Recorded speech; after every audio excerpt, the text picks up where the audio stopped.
আল্লাহ তাআলা কিছু বিশেষ মানুষের দোয়া দ্রুত কবুল করেন। রসূল বলেছেন ৯ প্রকার মানুষের দোয়া কবুল হয়।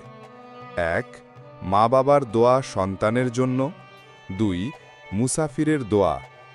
৩ রোজাদারের দোয়া ইফতারের সময়। ৪ মজলুমের দোয়া। ৫ ফরজ নামাজের পর দোয়া। ৬ বাবার দোয়া সন্তানের জন্য। ৭ ধার্মিক ব্যক্তির দোয়া। ৮ হজ ও উমরায় কাবার সামনে দোয়া। ৯ শেষ তৃতীয় রাতে তাহাজ্জুদের দোয়া। দোয়া কবুলের বিশেষ সময়।